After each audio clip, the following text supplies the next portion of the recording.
علیکم ورحمۃ اللہ وبرکاتہ۔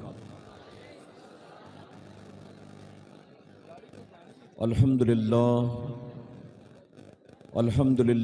رب العالمین والعاقبۃ للمتقین والصلاة والسلام علی سید الانبیاء والمرسلین اما بعد فاعوذ باللہ من الشیطان الرجیم بسم اللہ الرحمن الرحیم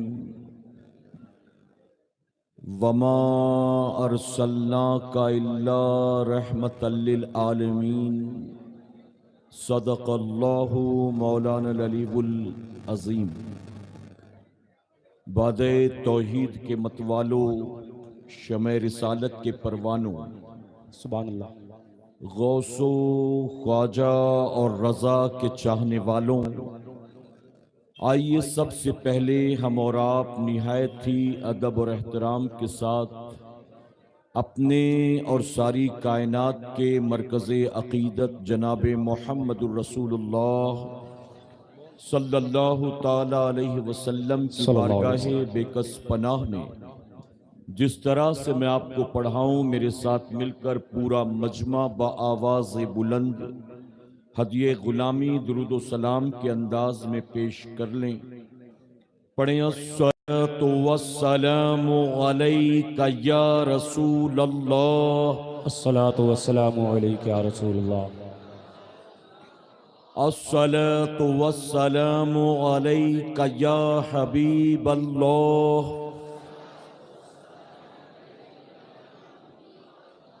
الصلاۃ والسلام علیک یا نبی اللہ وعلی آلک وعلی آلک واصحابک یا نور اللہ صلی اللہ تعالی علیہ وسلم۔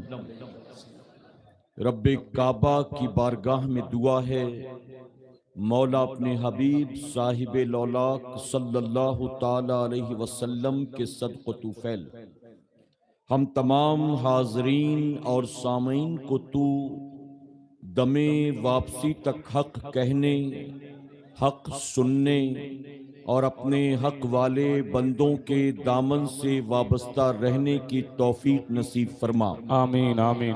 ساتھ ہی بارگاہ رب العزت میں دعا ہے کہ میرے کریم ہم گناہگاروں سیاہ کاروں کو، ہمارے والدین کو، ہماری قیامت تک آنے والی تمام نسلوں کو صحیح معنوں میں غوث و خواجہ اور رضا سے محبت کی توفیق نصیب فرما، اور اپنے ان محبوبین کی محبتوں کا صلہ ہمیں دنیا اور آخرت دونوں جہاں میں نصیب فرما۔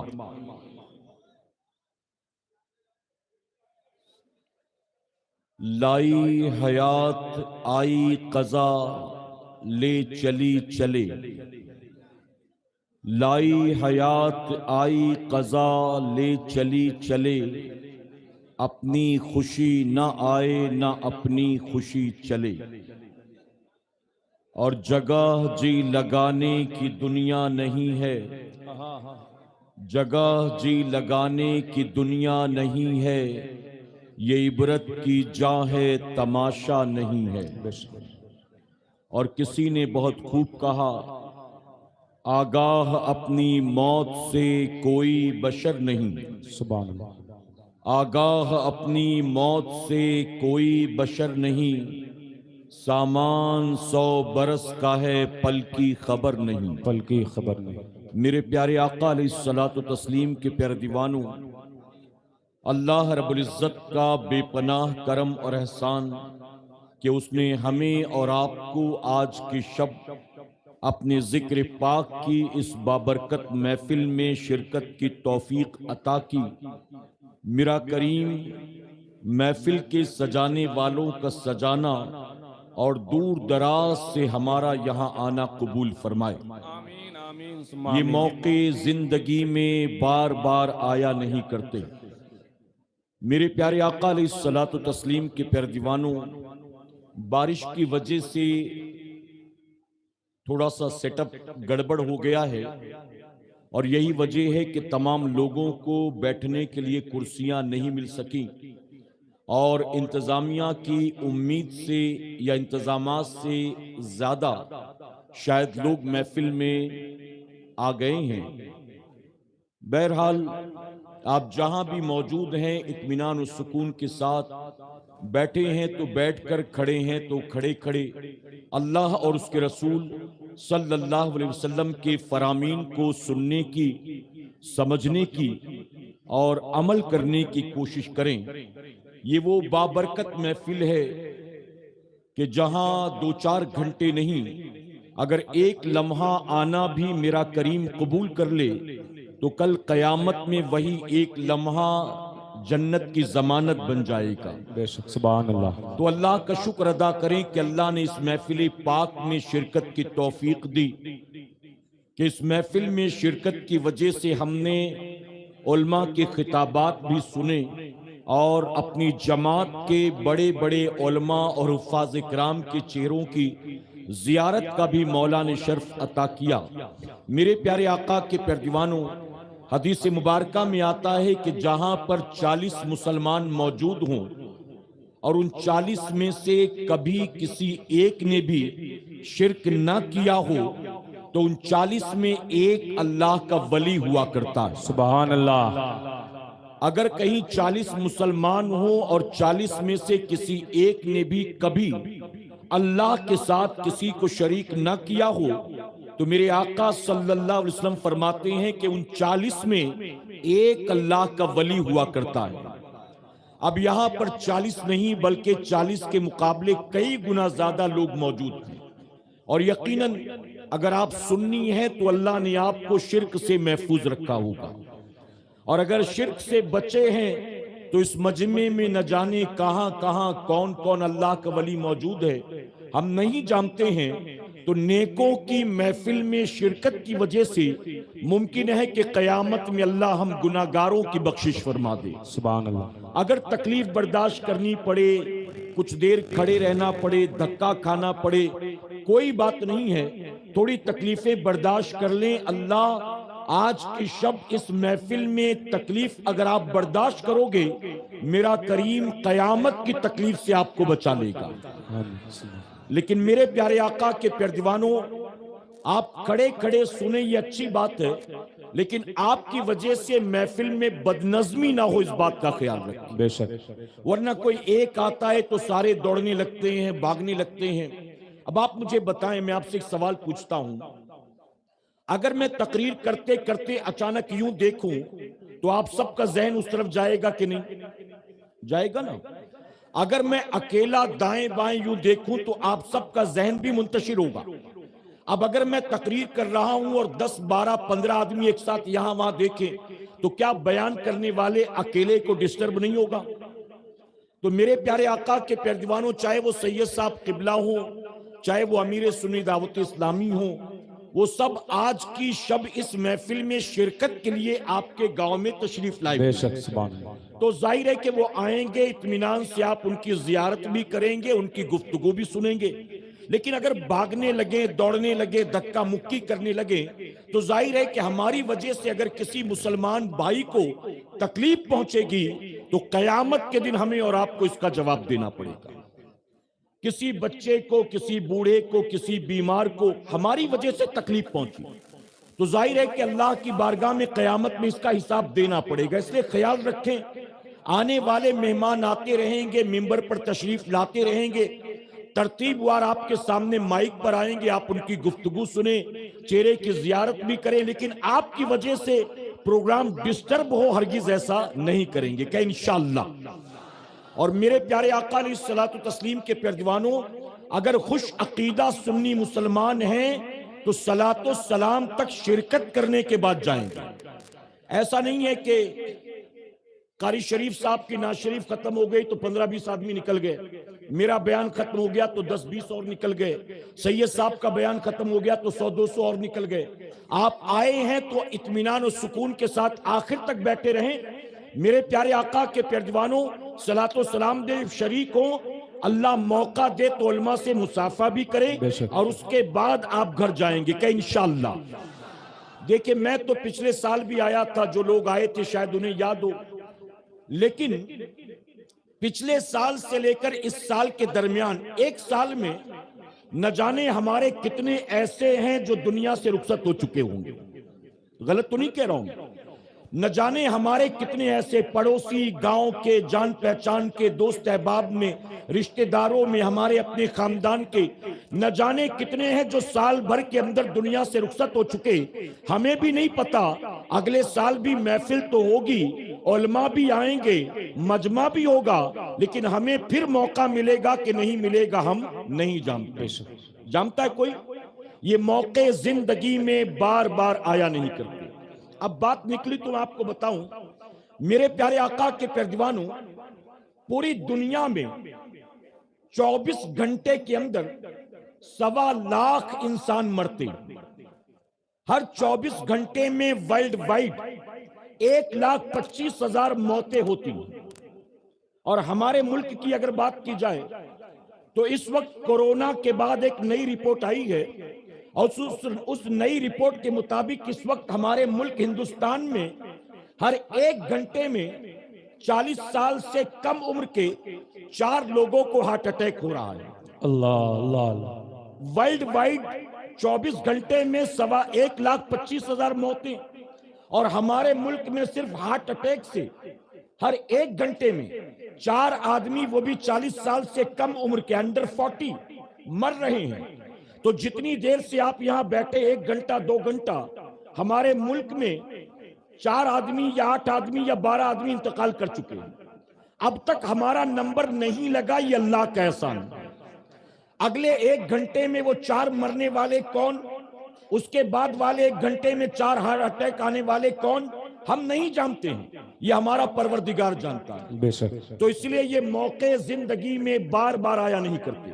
جب ان محفلوں میں شرکت کا موقع ملے نا، اللہ توفیق دینا، تو اللہ کا شکر ادا کیا کریں، اور ان محفلوں میں کانوں کے چسکے کے لیے نہیں، تفریح کے لیے نہیں، بھیڑ بھاڑ یا میلہ دیکھنے کے لیے نہیں، بلکہ دین کی باتیں سننے اور اپنی دنیا اور آخرت کو سنوارنے کی نیت سے آیا کریں کہ انشاءاللہ۔ میں علماء کی موجودگی میں ایک تلخ بات عرض کروں گا معذرت کے ساتھ۔ میرے پیارے آقا کے پیروان، اکثر یو پی بہار کے جلسوں میں یہ بات میں عرض کرتا ہوں، آج آپ کے سامنے بھی عرض کر دوں۔ آپ کے یہاں یو پی میں، بہار میں، جھارکھنڈ میں، ویسٹ بنگال میں شاید ہی کوئی گاؤں ایسا ہوگا کہ جس گاؤں کا سالانہ جلسہ نہیں ہوتا ہو۔ ہر گاؤں میں سالانہ جلسے ہوتے ہیں۔ آج یہاں ہو رہا ہے، کل 25-30 کلومیٹر دور، 50-60 کلومیٹر دور کہیں اور ہوگا۔ یہ ہمارے علماء جاتے رہتے ہیں، نعت خواں حضرات جاتے رہتے ہیں، ائمہ جاتے رہتے ہیں۔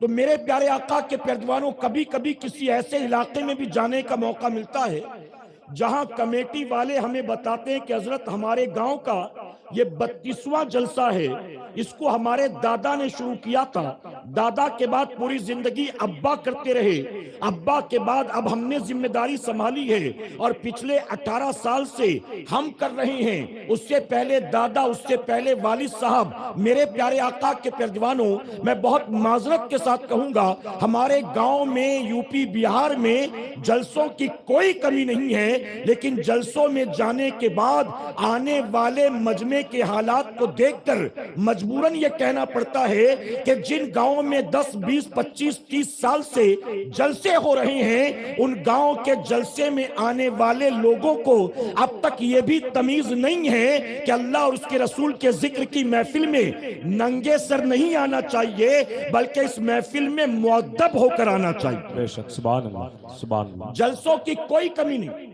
لیکن جلسے میں آنے کے آداب ہی نہیں معلوم۔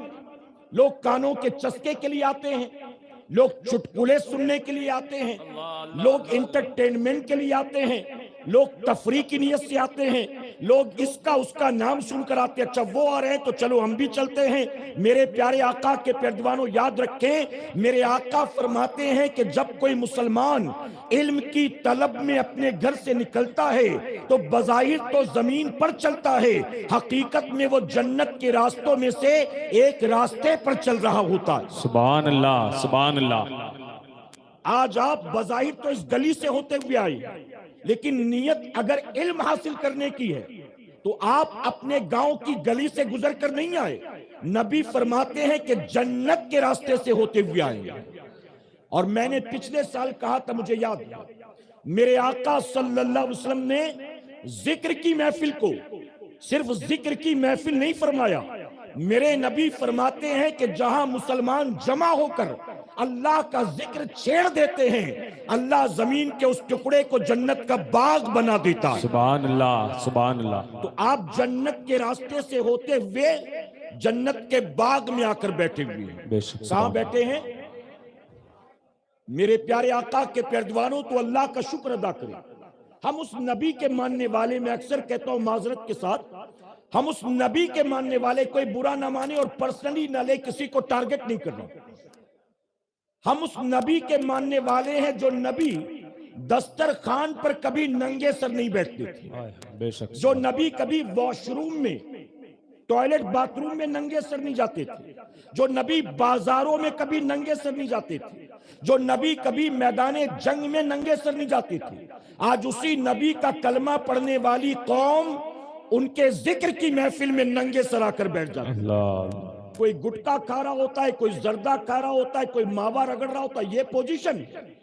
تو جہاں صدیوں سے جلسے ہو رہے ہیں، صدیوں کے جلسے کے باوجود بھی اگر قوم نے اس محفل میں آنے کے آداب تک نہیں سیکھے ہیں تو میں کیا توقع کروں کہ قوم نے اور کیا سیکھا ہوگا. جب محفل میں آنے کے آداب ہی نہیں پتا تو اور کیا سیکھا ہوگا.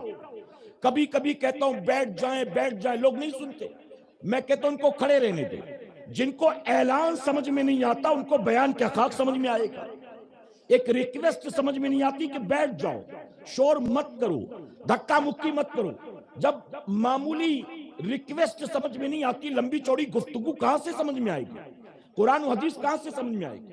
میرے پیارے آقا کے پیارے دیوانوں، یہ چند باتیں میں نے آپ کو تمہید کے طور پر سمجھانے کے لیے عرض کر دی.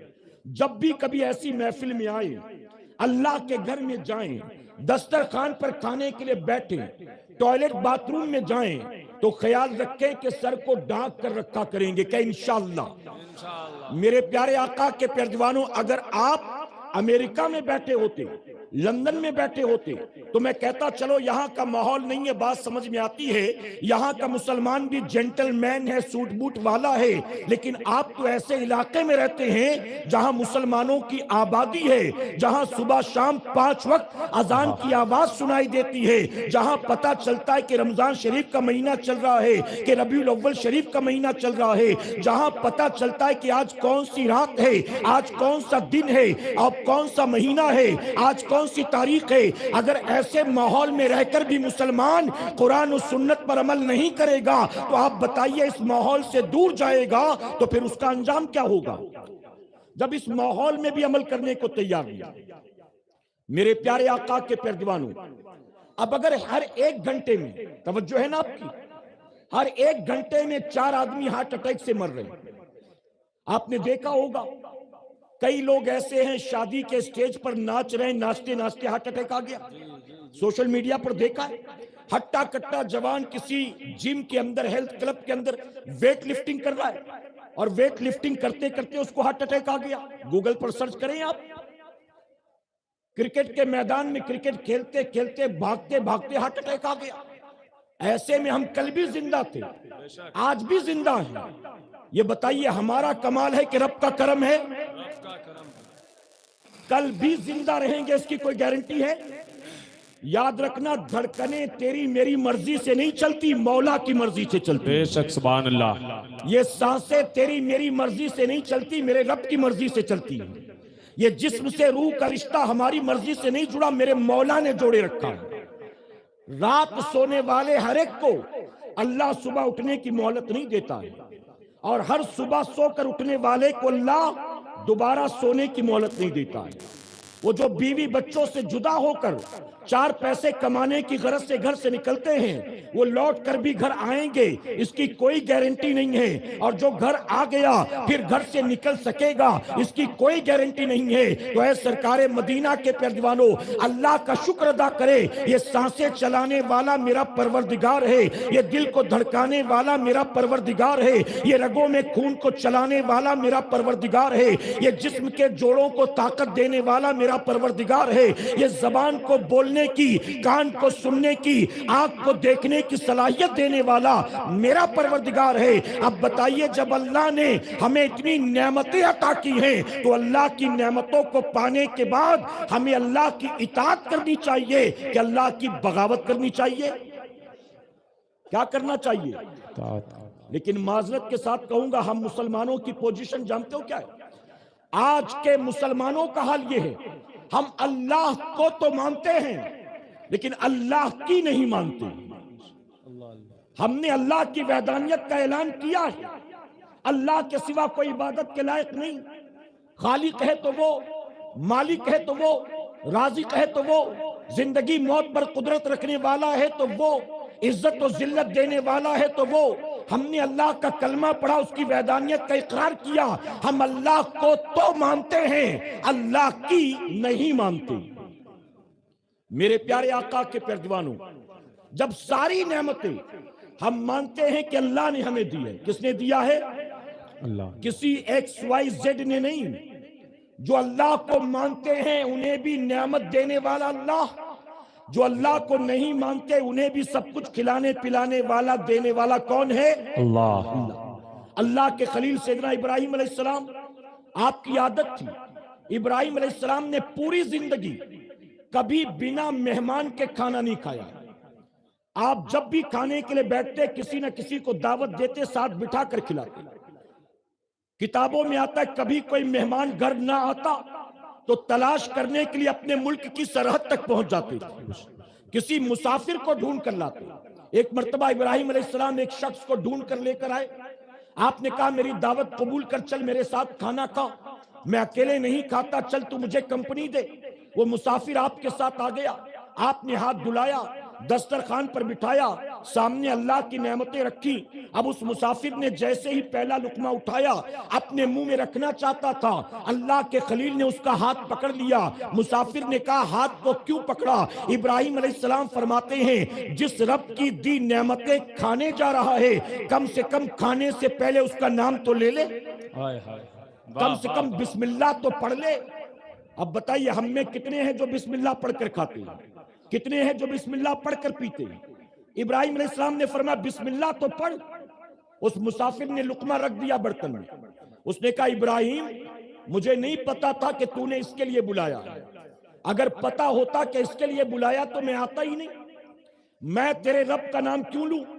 میں تیرے رب کا ماننے والا نہیں، یعنی میں کوئی تیرا کلمہ پڑھنے والا، تیرے رب کا ماننے والا نہیں، میں اس کا نام کیوں لوں؟ کھلاتا ہے تو کھلا ورنہ مت کھلا، تیری مرضی۔ ابراہیم علیہ السلام فرماتے ہیں کہ رب کی نعمتیں کھانا چاہتا ہے لیکن اس کا نام لینے کو تیار نہیں ہے، اٹھ یہاں سے، نکل میرے گھر سے۔ وہ مسافر تھا، بھوکا تھا، اسے تکلیف ہوئی، برا لگا، اس نے کہا ابراہیم پہلے پتا ہوتا نا میں آتا ہی نہیں، تو میرے ساتھ ایسا کرے گا، میں جانتا نا میں نہیں آتا۔ یہ کہہ کر وہ سر جھکا کر خاموشی سے گھر سے باہر نکل گیا۔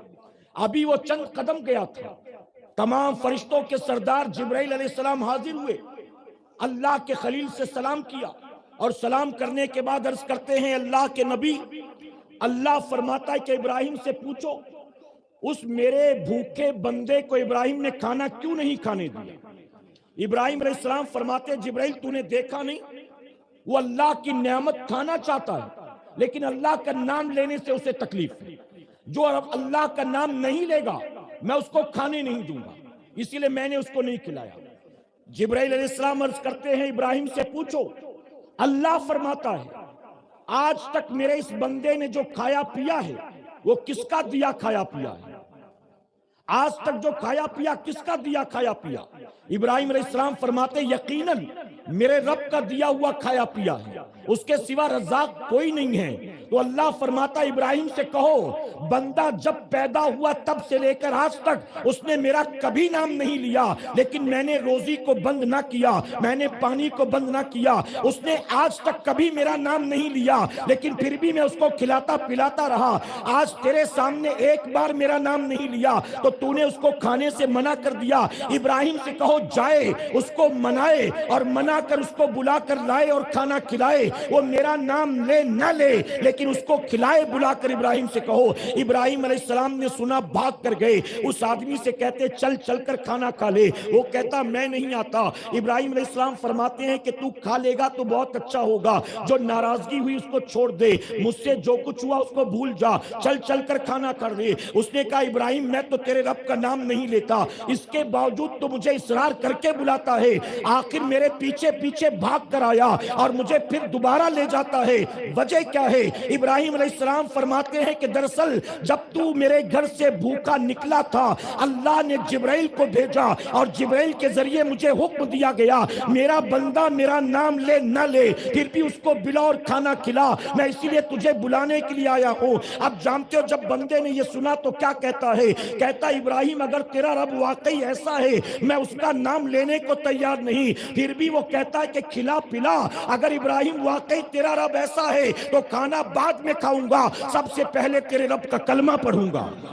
سبحان اللہ سبحان اللہ، نعرہ تکبیر، نعرہ رسالت، فیضان اعلی حضرت، فیضان حضور مفتی اعظم عالم۔ جو مانتے ہیں ان کا خالق و مالک بھی اللہ ہے، اور جو نہیں مانتے ان کا بھی خالق و مالک اللہ ہے۔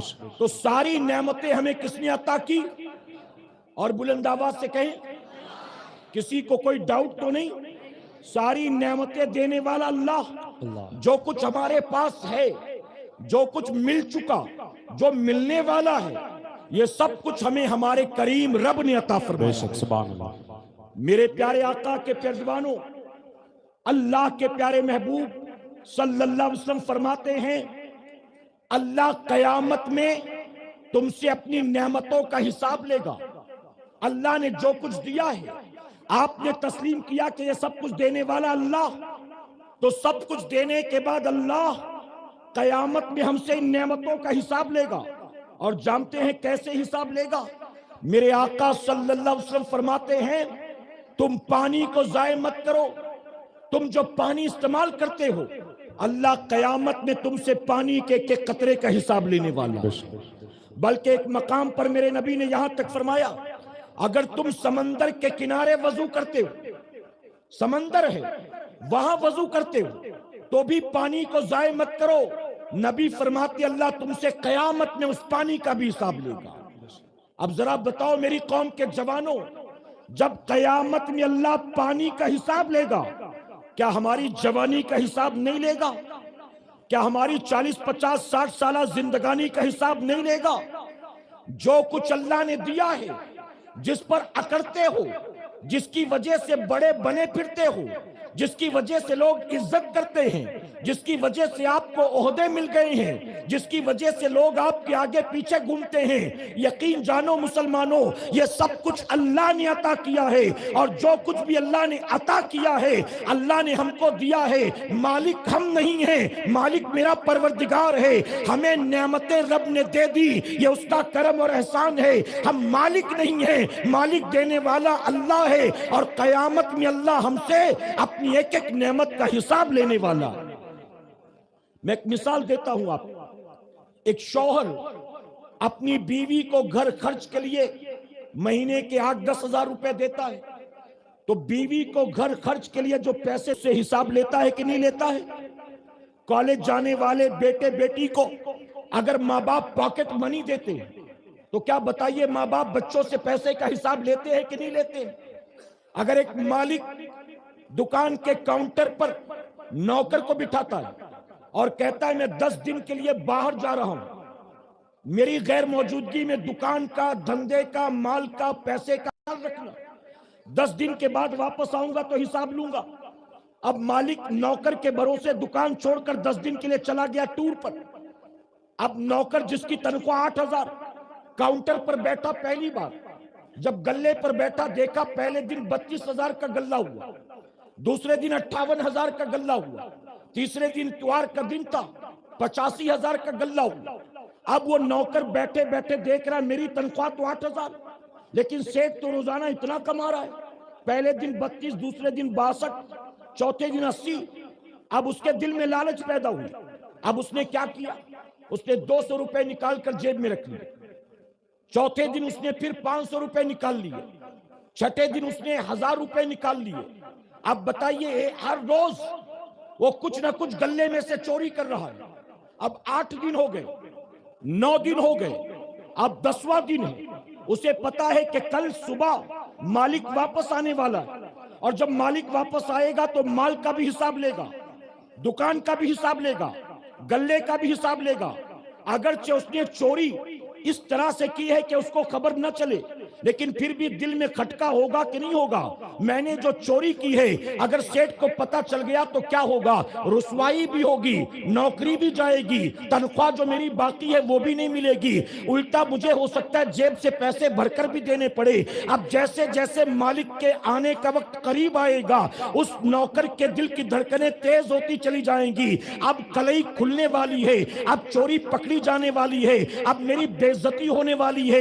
اے سرکار مدینہ کے پیروانوں، اب بتائیے جس نے دکان کے گلے پر بیٹھ کر چوریاں کی ہوں گی، جیسے جیسے حساب کتاب کا وقت قریب آئے گا ویسے ویسے دل کی دھڑکنیں بڑھتی جائیں گی، گھبراہٹ بڑھتی چلی جائے گی۔ اب چوری کے پکڑے جانے کا دل میں ڈر پیدا ہوگا، لیکن اس کے برعکس ایک ایسا نوجوان ہے جو کہ ایماندار ہے، دکان کے گلے پر بیٹھتا ہے، سیٹ کو روزانہ 1 لاکھ ملتا ہو، 2 لاکھ ملتا ہو، مجھے کوئی فرق نہیں پڑتا، میں مالک نہیں میں نوکر ہوں، میرا تعلق صرف اپنی 8,000 کی تنخواہ سے ہے، سیٹ کتنا کماتا ہے مجھے اس سے کوئی لینا دینا نہیں ہے، ایمانداری کے ساتھ بیٹھتا ہے، آج کتنا بکا وہ بھی لکھتا ہے، آج کتنا پیسہ آیا وہ بھی لکھتا ہے، کتنا مال خریدا وہ بھی لکھتا ہے، ایک ایک روپے کا ایک ایک مال کا حساب رکھتا ہے۔ اب جب مالک کے آنے کا وقت قریب آئے گا اس کے دل میں ڈر پیدا نہیں ہوگا، کیونکہ اس نے چوری نہیں کی ہے، اس نے گھوٹالے نہیں کیے ہیں، اس نے کوئی فراڈ نہیں کیا ہے، بلکہ وہ کہے گا مالک 10ویں دن نہیں، ہفتے بھر کے بعد بھی آ جائے،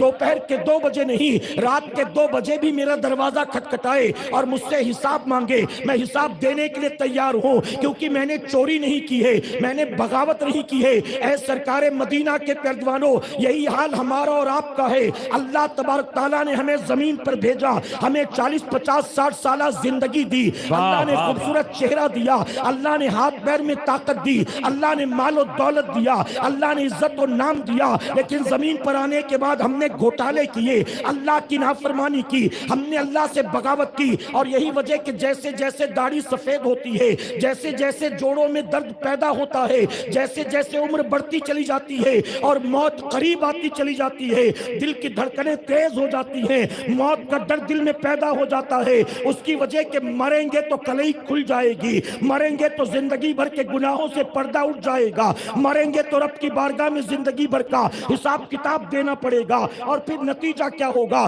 ہم گرفتار کر لیے جائیں گے، ہم کو جہنم کی آگ میں ڈال دیا جائے گا۔ ہم نے زمین پر آنے کے بعد اللہ سے بغاوت اور اللہ کی نافرمانی کی، یہی وجہ کہ ہمیں موت سے ڈر لگتا ہے، لیکن اولیاء صوفیاء کی زندگی کو اٹھا کر دیکھ لے، یہ وہ لوگ ہیں کہ جنہوں نے زمین پر آنے کے بعد اپنی زندگی کا ایک لمحہ بھی اپنی مرضی کے مطابق نہیں گزارا ہے، اپنے مولا کی مرضی کے مطابق گزارا ہے۔ وہ جیے ہیں تو رب کی مرضی کے مطابق، وہ مرے ہیں تو مولا کی مرضی کے مطابق، اور یہی وجہ ہے کہ جب عمر بڑھتی ہے، موت قریب آتی ہے، موت کا فرشتہ سرہانے آ کر کھڑا ہوتا ہے تو دل کی دھڑکنیں تیز نہیں ہوتی، ان کے دل میں موت کا ڈر پیدا نہیں ہوتا، اس کی وجہ وہ جانتے ہیں ہم نے زمین پر آنے کے بعد رب رسول کی نافرمانی نہیں کی، ہم نے زمین پر آنے کے بعد اللہ رسول سے بغاوت نہیں کی، اور وہ جانتے ہیں موت وہ سیڑھی ہے کہ جس سیڑھی کو پار کرنے کے بعد اللہ کے محبوب سے کا دیدار ہونے والا ہے۔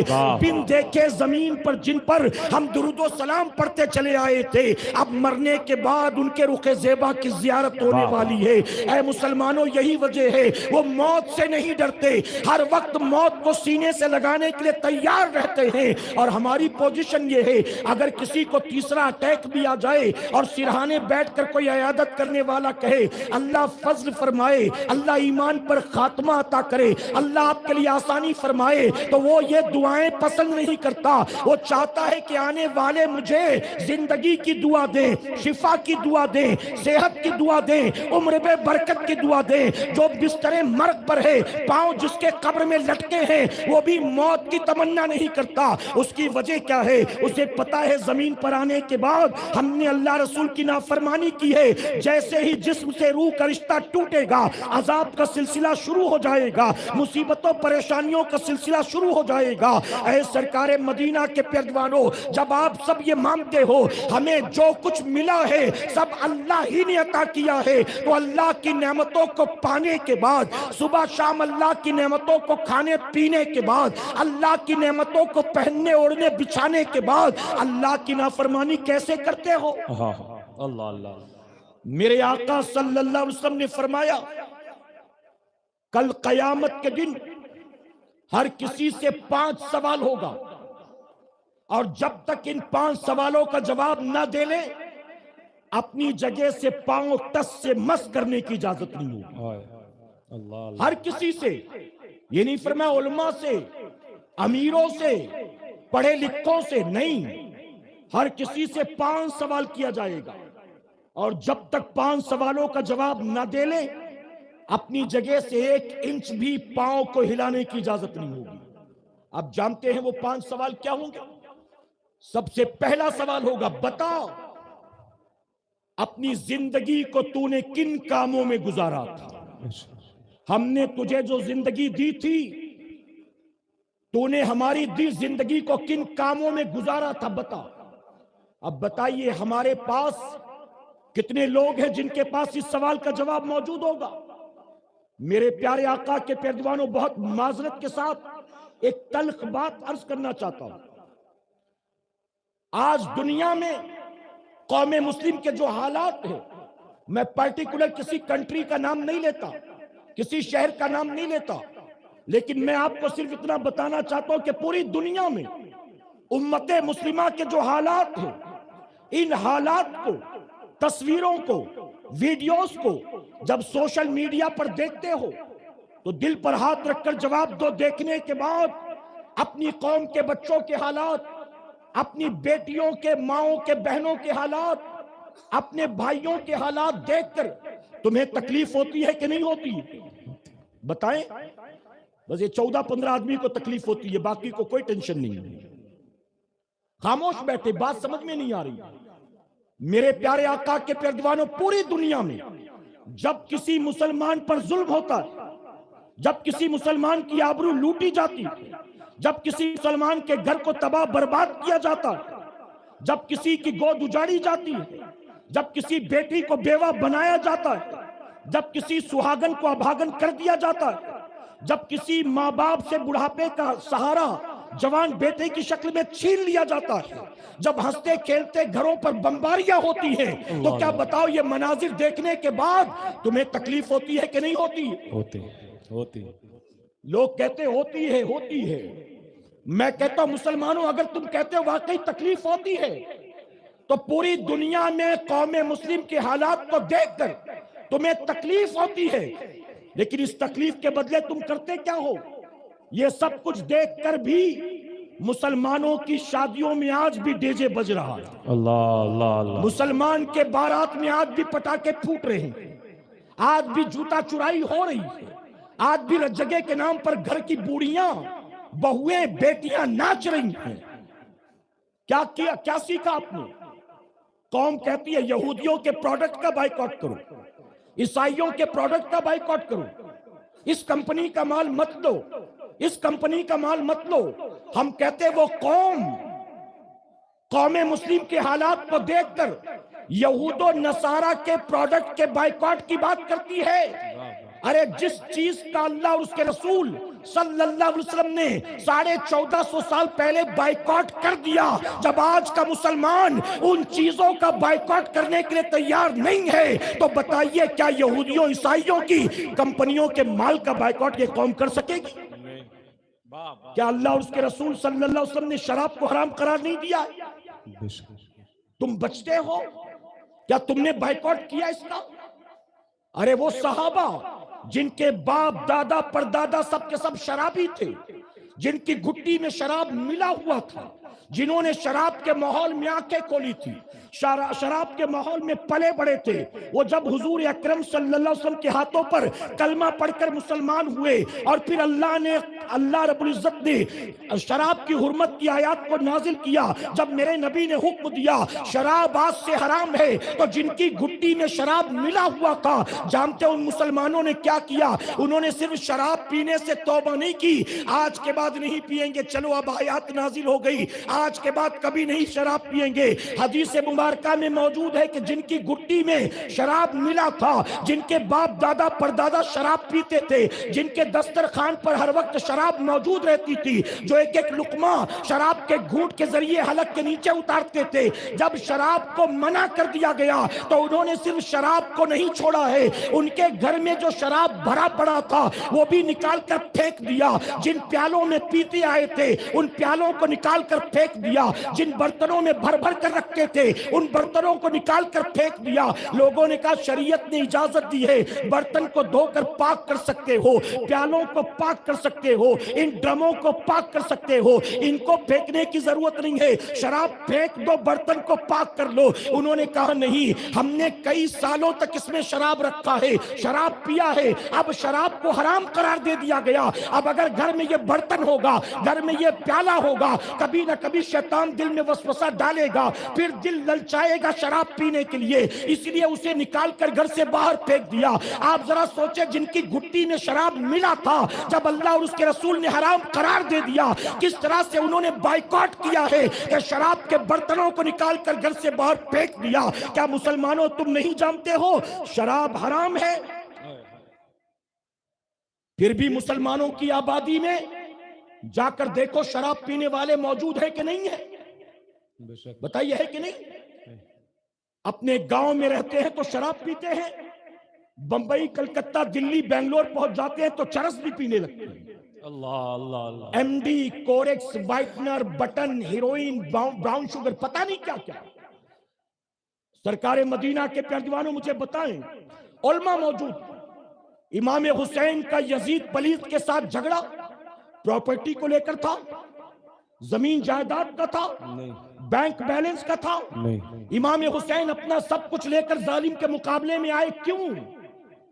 جناب امیر معاویہ کا بیٹا، صحابی رسول کا بیٹا ہے، پیدائشی مسلمان ہے، امیر المومنین بننے کے خواب رچتا ہے، دیکھتا ہے، اور شراب بھی پیے گا۔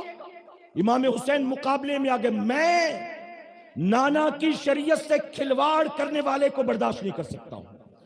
کتابوں میں آتا یزید وہ پہلا مسلمان تھا جس نے چہرے سے داڑھی کو منڈایا تھا۔ امام حسین اسی لیے مقابلے میں آئے تھے، کوئی ذاتی جھگڑا نہیں تھا، میرے نبی کی شریعت سے چھیڑ چھاڑ کرنے کی کوشش کی، مسلمان ہو کر اسلام پر عمل کرنے کو تیار نہیں تھا، امام حسین اس کے مقابلے میں آ گئے۔ آپ ذرا سوچو، ایک یزید جب شرابی تھا، جواری تھا، زانی تھا، داڑھی منڈا تھا، میرے امام نے برداشت نہ کیا، آج امام حسین کے نام لیوا زمین پر ہزاروں ہیں جو محرم کا شربت بھی پیتے ہیں اور سال بھر شراب بھی پیتے، جو محرم میں یا حسین کا نعرہ بھی لگاتے ہیں، تعزیہ بھی اٹھاتے ہیں، علم بھی اٹھاتے ہیں، اور امام حسین کے دشمن والے عمل بھی کرتے ہیں۔ میرے پیارے آقا کے پیاردیوانوں، اللہ فرمائے گا، بتا تو نے اپنی زندگی کو کہاں گزارا تھا، کن کاموں میں؟ کوئی جواب ہوگا ہمارے پاس؟ اچھا شاید سید صاحب آ رہے ہیں، آئیں گے، میری بات سمجھ میں نہیں آ رہی آپ کے، تو آپ توجہ یہاں دیں۔ میں نے پہلے کہا نا ڈسٹرب نہیں کریں، سید صاحب یہیں کے لیے نکلے، درود شریف پڑھنے ایک مرتبہ۔ اللہم صلی علی سیدنا مولانا محمد بارک وسلم، صلاۃ و سلام علیک یا رسول اللہ صلی اللہ تعالی علیہ وسلم۔ تو میرے آقا صلی اللہ علیہ وسلم نے فرمایا، پہلا سوال یہ، اپنی زندگی کو تو نے کن کاموں میں گزارا تھا؟ ہم اپنے گریبان میں جھانکے اور خود فیصلہ کریں کہ ہم میں سے کتنے ہیں جو اس سوال کا جواب دے لیں گے۔ آپ حضرات بیٹھے رہیں بھائی، اعلان کریے نا، تو آنے دیجئے نا، اعلان کریے کہ آنے کا راستہ دیجئے۔ آپ حضرات جو ہے راستہ دے دیں، حضور سید صاحب کی بلا کی آمد ہو رہی ہے منبر شریف پہ، حضرت کو آپ حضرات آنے دیں۔ نعرہ تکبیر، نعرہ رسالت، جشن عید میلاد النبی فیضان اعلی حضرت محافظان مسلک اعلی حضرت حضور سید امین القادری صاحب قبلہ، حضور سید امین القادری صاحب قبلہ، نعرہ تکبیر، نعرہ رسالت۔ آپ حضرات راستہ دے دیں، حضرت کو آنے دیں۔ سبحان اللہ، آپ حضرات دیکھ رہے ہیں ممبر شریف پہ، سبحان اللہ۔ مصافحہ کے لیے آپ حضرات نہ پریشان ہو بھائی، حضرت آ گئے، آپ حضرات زیارت کر لیں۔ ظاہر سی بات ہے کہ ہم اور آپ حضرات حضرت کے چہرے کی زیارت کر لیں، یہی ہمارے آپ کے لیے کافی ہے۔ سبحان اللہ، نعرہ تکبیر، نعرہ رسالت۔ بھائی یہ دیکھو، اللہ اکبر۔ آپ حضرات رک جائیں، ساجد بھائی ان سب کو بٹھائیں بھائی۔ سبحان اللہ، آپ حضرات بیٹھ جائیں۔ مصافحہ بعد میں کر لیجئے گا بھائی آپ حضرات۔ سید صاحب آ گئے ہیں، اگر سید صاحب کا بیان سننا ہے تو تورنت بیٹھ جائیں اپنی جگہوں پر آپ، تاکہ میں 5-7 منٹ میں اپنی بات مکمل کر لوں اور پھر سید صاحب کا کتاب آپ سن سکیں۔ بیٹھ جائیں، اسٹیج پہ علماء کرام بھی بیٹھ جائیں تو بہتر ہے، ٹھیک ہے؟ یہ حضرات بھی بیٹھ جائیں، اچھا ٹھیک ہے، بیٹھ جائیں، آپ حضرات بھی بیٹھ جائیں۔ حضرت علامہ صادق رضوی صاحب کی بلا کا خوبصورت بیان ہو رہا ہے، ہم اور آپ حضرات اس بیان سے فائدہ اٹھائیں۔ سبحان اللہ۔ درود شریف پڑھنے ایک مرتبہ، اللہم صلی علی محمد وآلہ الف الف مرہ۔ میرے پیارے آقا کے پیارے دیوانوں، دیکھیے جو سامنے بیٹھے بیان سن رہے ہیں نا، وہ تو اطمینان سے سن رہے ہیں، باقی لوگ ڈسٹرب کر رہے ہیں۔ میں نے کہا سید صاحب کا بیان سننا ہے آپ کو، تو آپ اطمینان سے بیٹھیں، میں جلد اپنی بات مکمل کرتا ہوں تاکہ سید صاحب کو بھرپور موقع ملے اور آپ بھی اطمینان سے سن سکیں۔ ایک بار درود شریف پڑھ لیں آپ۔ اللہم صلی علی سیدنا مولانا محمد بارک وسلم، صلاۃ و سلام علیک یا رسول اللہ صلی اللہ تعالی علیہ وسلم۔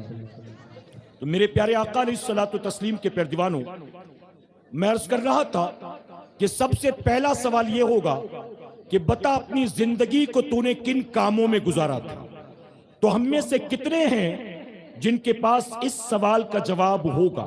آپ بتائیں میرے پیارے آقا کے پیارے دیوانوں، آپ مجھے بتائیں۔ یہاں پر ایک بات عرض کروں گا، میں مختلف اسٹیٹس میں جاتا ہوں، سید صاحب کا بھی دورہ ہوتا ہے، کبھی کبھی لوگ ہم سے آ کر دعا کی درخواست کرتے ہیں، کہتے ہیں حضرت 3 سال سے کوشش میں ہوں، کئی بار ایگزام دے چکا، لیکن اب تک نہ صحیح سے رزلٹ آیا نہ ہمارا جاب لگا۔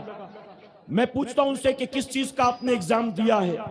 وہ کہتے ٹیچر کی وانٹ نکلی تھی، ٹیچر کی ویکنسی نکلی تھی، ہم نے ایگزام دیا، لیکن ایگزام کے بعد پتا چلا کہ پرچہ لیک ہو گیا ہے، اس وجہ سے گورنمنٹ نے اس ایگزام کو اسکریپ میں ڈال دیا، اب دوبارہ 6-8 مہینے کے بعد ایگزام ہوگا۔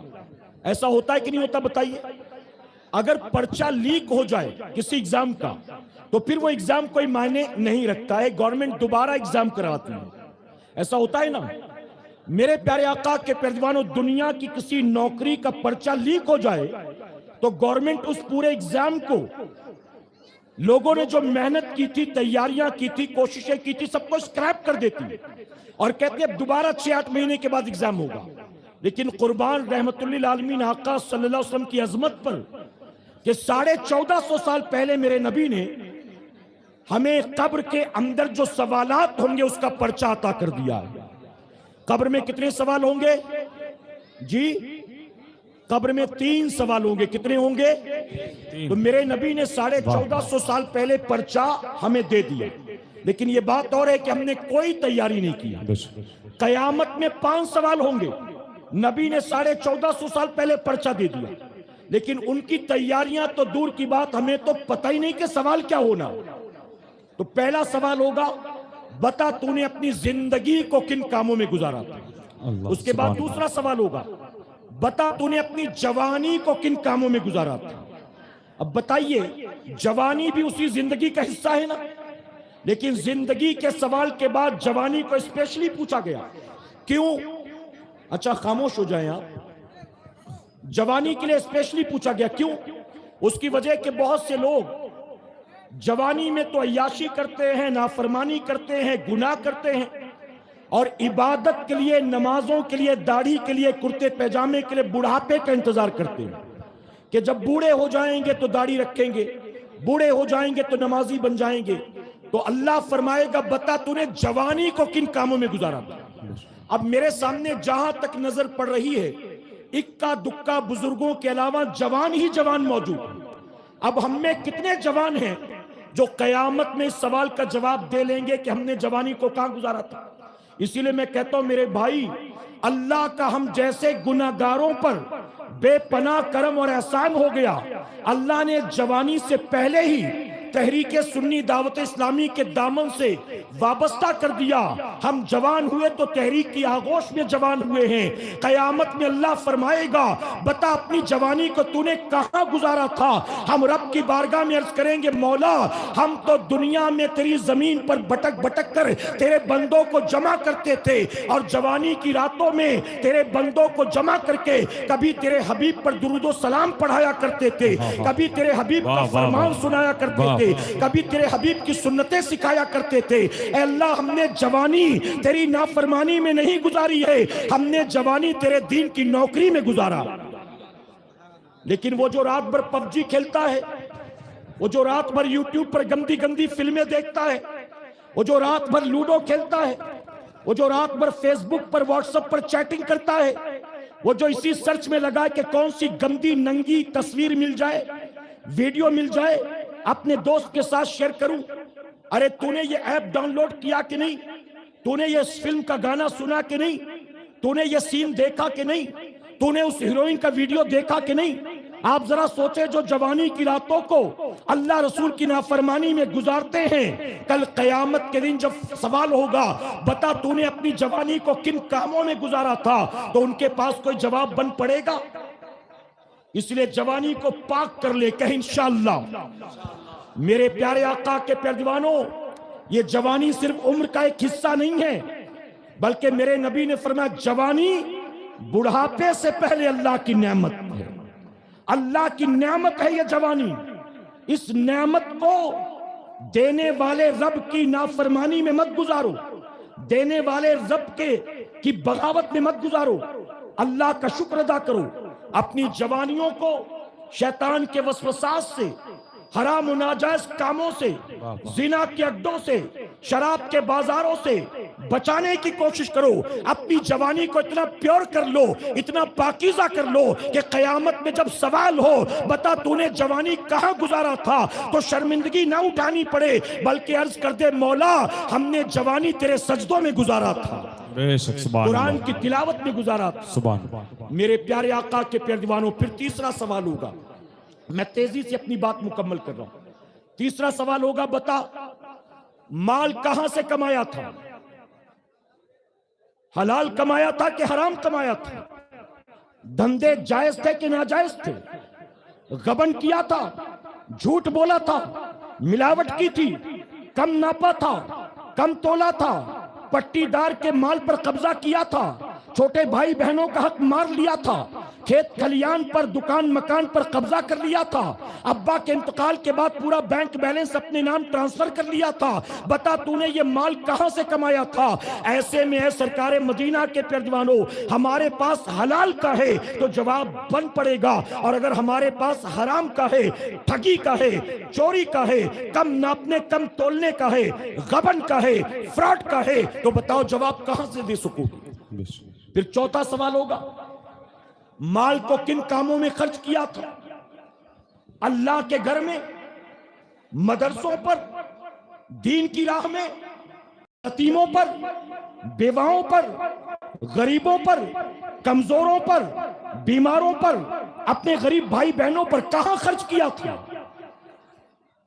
عیاشی کے اڈوں پر، شادیوں میں ڈی جے بجانے پر، بارات میں پٹاخے پھوڑنے پر، بیوی بچوں کو برہنہ نیم اڑیاں لباس پہنا کر مال میں مارکیٹ میں گھمانے پھرانے پر، اپنی بیوی کو بیٹی کو بہن کو زلفیں کھول کر شادی بیاہ میں لے جانے پر، وائی فائی کے لیے، کیبل کے لیے، فلموں کے لیے، ناچ گانوں کے لیے، کھیل تماشوں کے لیے، بتا تو نے پیسہ خرچ کیا تو کہاں کیا؟ اب ہم میں سے کتنے ہیں جو جواب دے سکیں گے؟ پھر پانچواں سوال ہوگا جو علم تو نے حاصل کیا تھا اس پر تو نے کتنا عمل کیا؟ جو علم تو نے حاصل کیا اس پر تو نے کتنا عمل کیا؟ اب بتائیے، اگر آپ کے گاؤں میں کئی سالوں سے جلسہ ہو رہا ہے، آس پاس کے دیہاتوں میں گاؤں میں جا کر جلسے اٹینڈ کرتے ہو، تو کم سے کم ہر مسلمان کو یہ تو علم ہے ہی کہ ہر 24 گھنٹے میں اللہ نے عاقل بالغ مسلمان مرد و عورت پر 5 وقت کی نماز کو فرض فرمایا ہے۔ یہ علم ہے کہ نہیں ہے؟ اللہ فرمائے گا جو سیکھا تھا اس پر کتنا عمل کیا؟ نماز فرض ہے پتا تھا، عمل کیا؟ فجر میں سوتا تھا کہ اٹھتا تھا؟ عشاء میں سوتا تھا کہ جاگتا تھا؟ اگر پتا تھا کہ نماز فرض ہے تو تو نے کیا اس پر عمل کیا؟ شراب حرام ہے، اپنے آپ کو بچایا؟ جوا حرام ہے، اپنے آپ کو بچایا؟ ناچ گانا حرام ہے؟ بتائیے علم ہے کہ نہیں ہے؟ یہ کوئی ڈکی چھپی بات نہیں، اتنا تو سب کوئی جانتا۔ رت جگہ میں اپنی والدہ کو، بیوی کو، بہن کو، بھابھی کو ڈھول کی تھاپ پر نچانا یہ جائز ہے کہ ناجائز ہے؟ کیا یہ مسلمان نہیں جانتا؟ گلی کوچوں بازاروں میں عورتوں کا بال بکھیر کر گھومنا پھرنا یہ جائز ہے کہ ناجائز ہے؟ کیا مسلمان نہیں جانتا؟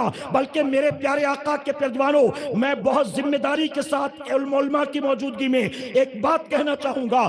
ارے عورتوں کو تو مسجد میں بھی جانے سے منع کیا گیا، سیدنا عمر فاروق اعظم نے اس پر پابندی لگائی، ورنہ پہلے عورتیں آتی جاتی تھی۔ آپ ذرا بتائیے آج عورتیں کہاں کہاں آتی جاتی ہیں؟ اس ہندوستان کی سرزمین پر عورتیں مزارات اولیاء پر آتی جاتی تھی، کوئی ایسا نہیں تھا جو ان عورتوں کو روکنے کی جرت کرتا۔ اگر سب سے پہلے مزارات پر جانے سے عورتوں کو روکا ہے کسی نے تو بریلی کے تاجدار نے روکا ہے۔ آپ سے پوچھا گیا عورتوں کا مزارات اولیاء پر جانا کیسا؟ عورتوں کا مزارات اولیاء پر جانا کیسا؟ آپ فرماتے تم جانے کے بارے میں پوچھتے ہو؟ ارے ایک عورت جب اللہ کے ولی کی بارگاہ میں جانے کے لیے نکلتی ہے تو جب تک جا کر واپس نہیں آتی اس وقت تک اس عورت پر اللہ اور اس کے فرشتوں کی لعنت برسا کرتی ہے۔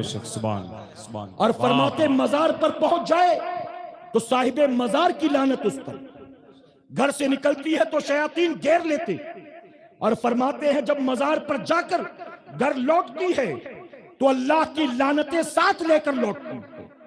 آج ہمارے گھر کی عورتیں مزارات، بازار، مال، منگنی، چلہ، رت جگہ، ولیمہ کہاں کہاں جا رہی ہیں؟ سر کھول کر، چہرہ کھول کر، چست کپڑے پہن کر، نیموریاں لباس پہن کر، نہ باپ کو پڑی ہے، نہ شوہر کو پڑی ہے، نہ بڑے بھائی کو پڑی، کوئی فرق نہیں پڑتا۔ میرے پیارے آقا کے پیروانوں، کل قیامت کے دن اگر حاکم ہو تو آپ سے آپ کی بیوی کا بھی حساب لیا جائے گا، آپ سے آپ کے بچوں کا بھی حساب لیا جائے گا۔ اپنی جوانیوں کو پاک کرو، اپنی جوانیوں کو گناہ سے، شریعت کے خلاف کاموں سے، اللہ رسول کی بغاوت سے بچاؤ۔ اللہ اپنے محبوب پاک کے صدقے ہمیں آپ کو سب کو کہنے سننے سے زیادہ عمل کی توفیق عطا فرمائے۔ درمیان گفتگو مجھ سے جانے انجانے میں کوئی غلطی خامی رہ گئی، آپ سب کو گواہ بنا کر سچے دل سے توبہ کرتا ہوں۔ رب میری توبہ قبول فرمائے اور ہماری اس محفل پاک کو میرا کریم قیامت میں ہم سب کے لیے، ہمارے والدین کے لیے بخشش اور نجات کا ذریعہ بنائے۔ آمین۔ وما علینا الا البلاغ۔ السلام علیکم۔ سبحان اللہ۔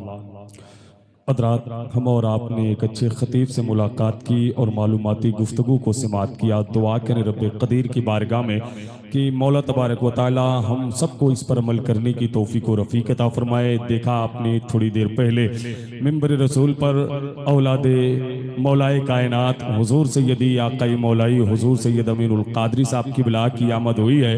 ہم اور آپ حضرات بہت جلد حضرت کے پاکیزہ گفتگو کو سماعت کریں گے، لیکن حضرت علامہ صادق رضوی صاحب کی بلا کی تقریر کو سن کر کے میں جہاں تک پہنچا ہوں، میں آپ کو بتاؤں کہ مجھے یقین ہے سارا سماج بدلے گا، مجھے یقین ہے سارا سماج بدلے گا، طریقہ بدلے گا، رسم و رواج بدلے گا، اور اسی طرح کا اگر ہو خطاب جلسوں میں تو نوجوانوں کا ایک دن مزاج